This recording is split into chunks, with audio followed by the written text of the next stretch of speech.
Assalamualaikum warahmatullahi wabarakatuh. Kami dari kelompok 2 akan menayangkan video diskusi dari kelompok kami. Sebelum itu, izinkan kami memperkenalkan diri. Nama saya Muhammad Amin Syahrir dengan NPM 22142190. Saya Amelia Rosita dengan NPM 2214211042. Saya Citra Novelia dengan NPM 92. Saya Nabila Indah Nurul Fala dengan NPM 2214211055. Saya Rafiki dengan NPM 2214211095. Baik.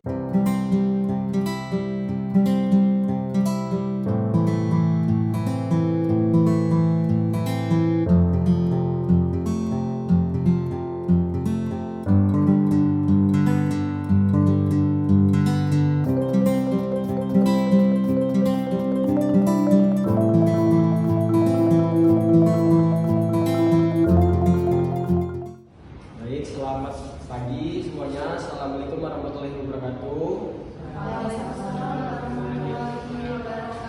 Untuk bapak-bapak dan ibu-ibu sekalian, izinkan saya memperkenalkan diri. Nama saya Muhammad Amin Syahrir. Saya di sini sebagai seorang penyuluh.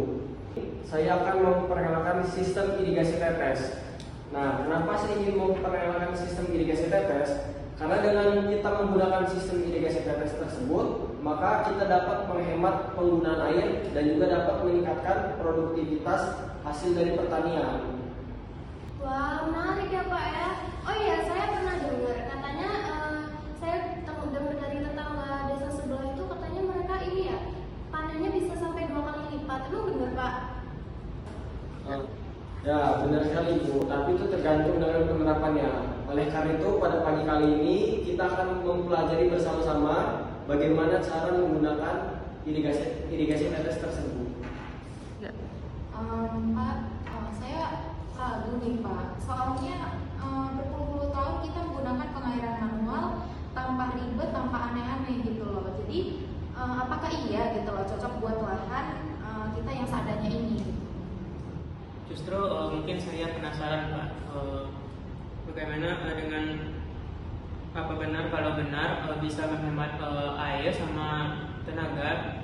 Saya mungkin justru sangat percaya karena lahan saya itu dekat dengan sumber air.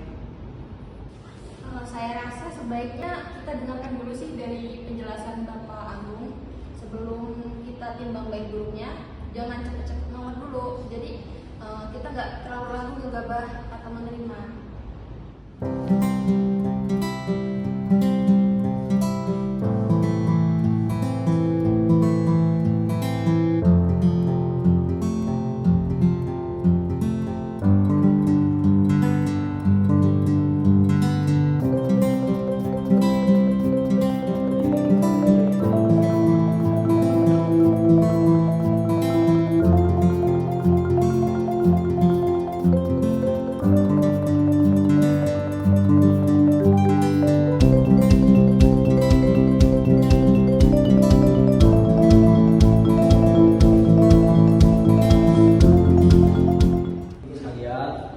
Ini merupakan contoh dari irigasi tetes. Nah, ini saya akan jelaskan sedikit.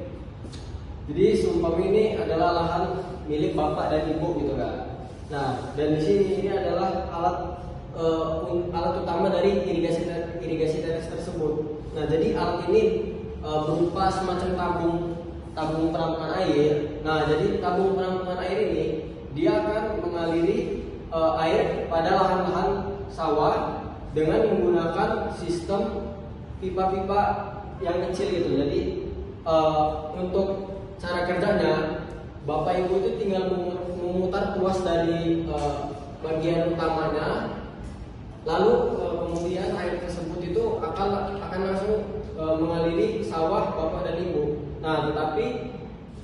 Jadi untuk sistem perairannya sendiri itu menggunakan selang-selang kecil yang berlubang. Nah, jadi air itu dapat dengan langsung mengalir ke akar tanaman dengan sedikit demi sedikit. Nah, kelebihannya itu dapat menghemat air dan tidak membuat tanah di lahan bapak dan ibu itu menjadi becek, sehingga gulma itu lebih sedikit untuk dapat tumbuh gitu. Kalau saya pengen coba di Nah, tentu saja bisa untuk ibu dan bapak-bapak sekalian. Jadi untuk penggunaan lahan yang kecil itu malah lebih bagus karena bapak dan ibu itu akan secara berproses untuk memahami dari penggunaan irigasi tetes. Selain itu juga dari pihak pemerintah itu ada bantuan, terutama alat-alat pertanian untuk kelompok tani yang mau uji coba irigasi tetes tersebut. Tapi Pak, kalau misalkan alatnya rusak gimana? Saya takutnya kan kita bukan orang teknisi nih, nggak paham. Jadi takutnya bukan malah untung, malah buntung. Maksudnya malah nambah banyak biaya. Gimana tuh Pak? Saya sudah melihat video panduan yang telah Bapak berikan, Pak. Mungkin tidak sulit. Bahkan ada komunitas petani online yang saling bantu kalau ada masalah teknis. Pak Budi, izin bertanya sih, bagaimana kalau misalnya kita ngadain seperti pelatihan singkat untuk kelompok tani supaya semuanya itu paham gitu loh apa yang dasar penggunaannya sebelum dimulai tentang irigasi tetes tersebut. Ide yang bagus untuk Bapak Ibu yang sudah bertanya. Nah, jadi di sini saya sebagai seorang penyuluh akan membantu untuk memfasilitasi seluruh biaya yang ada dan juga alat-alat yang ada. Jadi nanti akan saya follow up atau akan saya beritahukan kepada Dinas Pertanian. Aduh Pak, kayaknya saya tetap khawatir deh. Dulu kita juga pernah ikut program pupuk baru, katanya bagus. Malah panen gagal. Ya kami yang rugi kan Pak kalau kayak gitu. Gimana dong Pak? Saya sangat mengerti sekali untuk bapak-bapak dan ibu-ibu sekalian yang sekiranya itu masih khawatir gitu kan dengan program kerja yang akan kami laksanakan. Nah, tetapi kali ini saya jamin gitu akan sangat berbeda. Kenapa bisa saya bilang seperti itu?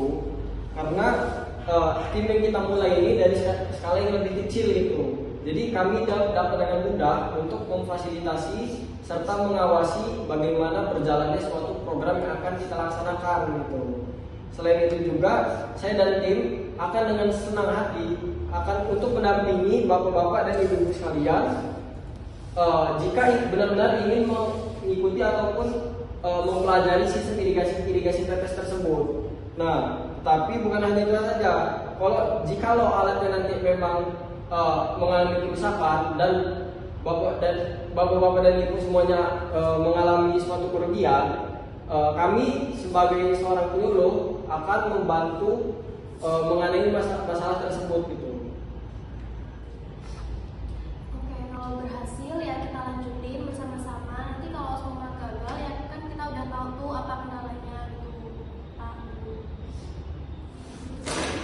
Betul itu Pak. Kalau kita terus menolak, kapan desa kita bisa berkembang? Yang penting dilaksanakan secara bersama-sama Pak, dengan cara gotong royong maupun evaluasi bersama. Lalu jangan biarkan satu orang jalan sendirian gitu. Semuanya harus terlibat dalam kegiatan ini. Oke, baik bapak-bapak ibu semuanya. Jadi di sini saya tegaskan kembali gitu kan. Kami datang sebagai seorang penyuluh tidak memaksa untuk bapak-bapak dan ibu-ibu sekalian dalam mempelajari ataupun memahami tata cara dari irigasi tetes. Tetapi alangkah baiknya kita coba dulu gitu kan. Siapa tahu ke depannya irigasi tetes yang akan kita laksanakan ini dapat berjalan dengan lancar dan desa yang kita tinggali saat ini siapa tahu ke depannya akan berkembang dan menjadi contoh pertama bagi desa-desa yang lain, terutama dalam penyuplaian air secara hemat gitu.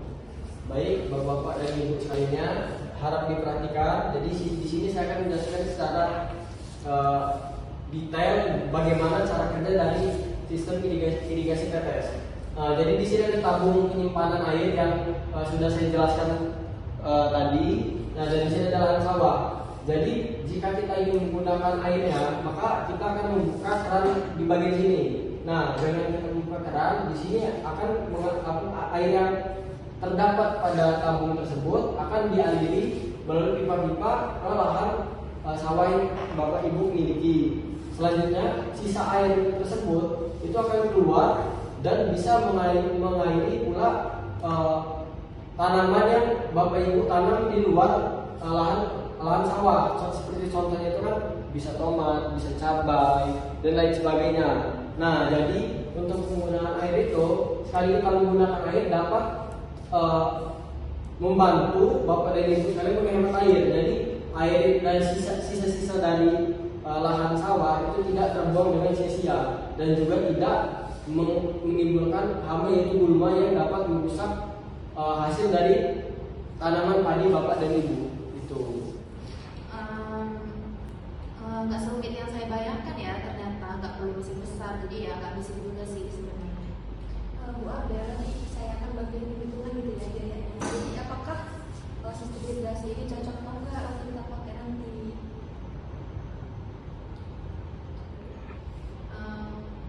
Oke Bu, jadi menurut saya bolehlah dicoba di kereta kecil dulu mungkin ya, tapi saya minta dampingannya ya Bu.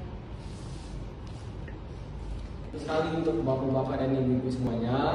Baiklah, jika semuanya memang sudah benar-benar setuju dan mau, maka untuk selanjutnya kita akan mencoba untuk mempraktekkan sistem irigasi tetes.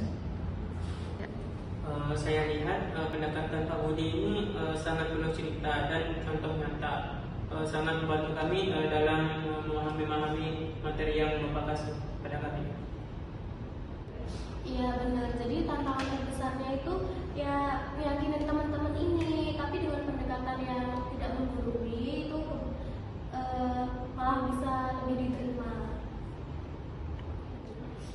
Di sini saya sebagai seorang penyuluh hanya memfasilitasi. Nah, untuk selebihnya yang paling penting itu justru keterbukaan dari Bapak Ibu sekalian. Nah, kenapa? Karena dengan keterbukaan dari Bapak dan Ibu, maka penyuluhan yang kami adakan itu dapat berjalan dengan baik. Nah, memang nggak semudah yang kita harapkan mungkin ya, tapi kan kalau kita kompak dan mau belajar, mungkin hasilnya akan lebih baik lagi gitu. Iya sih Bu, saya akui saya mungkin salah menilai di awal. Inovasi bukan sekadar cuma soal alas, tapi kan soal kita cara berpikir, cara kita bekerja sama untuk menyelesaikan masalah tersebut.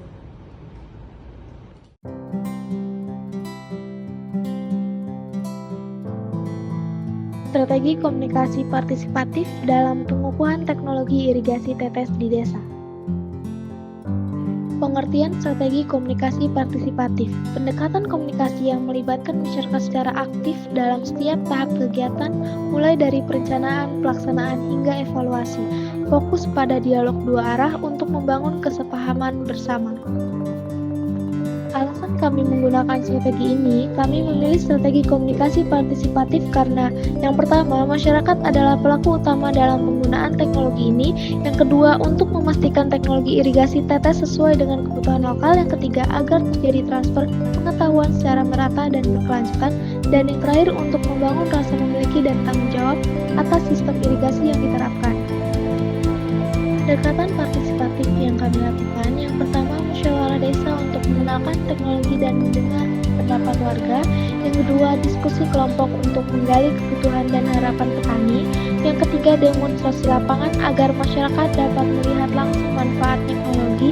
Yang keempat, pelatihan teknis yang melibatkan petani sebagai peserta aktif. Dan yang terakhir, monitoring bersama antara petani, penyuluh, dan perangkat desa.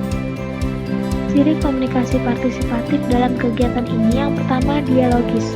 Komunikasi dua arah, bukan hanya sosialisasi satu arah. Yang kedua aspiratif, mendengarkan suara dan pengalaman petani. Yang ketiga kontekstual, disesuaikan dengan kondisi dan budaya lokal. Dan yang terakhir memberdayakan, masyarakat diberi peran dalam pengambilan keputusan. Hasil yang diharapkan, yang pertama penerimaan teknologi irigasi tetes lebih tinggi. Yang kedua pemeliharaan sistem lebih terjamin karena masyarakat merasa memiliki. Yang ketiga, pengetahuan teknis meningkat, khususnya dalam pengelolaan air. Dan yang terakhir, produktivitas pertanian meningkat secara berkelanjutan.